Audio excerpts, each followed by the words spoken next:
Бүгін сіздерге мен баланы тексеру барысында, болмаса үй жағдайында жақсы баланың қызығы ойнайтын пазлдар туралы көрсеткім келіп отыр.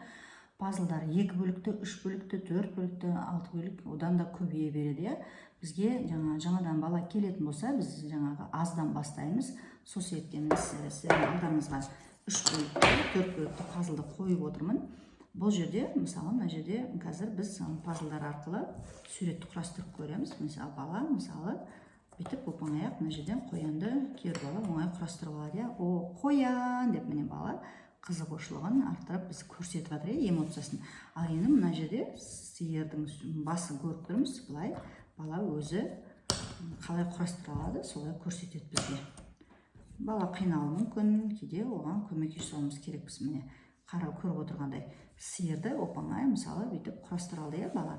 Ал енді бұл сиырдың артында, мысалы әр пазлдың артында мына жерде өстіп сандар көрсетілген. Егер бала санды білетін болса, 1, 2, 3, 4 осылай да құрастыруына болады екен. Егер бала суретті қиналып жатса, осылай санмен құрастырып алып, бүйтіп аудара саламыз. Сол кезде бізде сиырдың міне сұлбасы суреті көрсетілді. Міне вау деп егер санмен бастайтын болса, бала суретті ашқан кезде қуанып, ва, сиыр, мө деп айғайлап өзінің эмоциясын көрсетуі мүмкін. Қараңыздар, қандай тамаша сиыр шықты.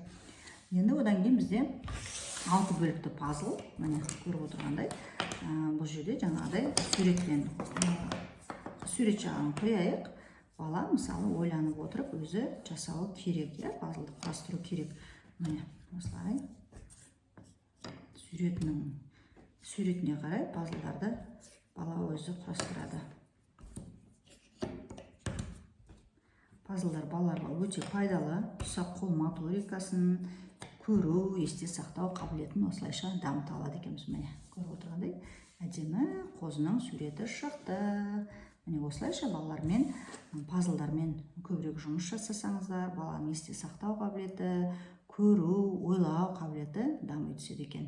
Бұны тексеру барысында жайда балаларыңызға күнделікті өмірде қолдансаңыздар болады.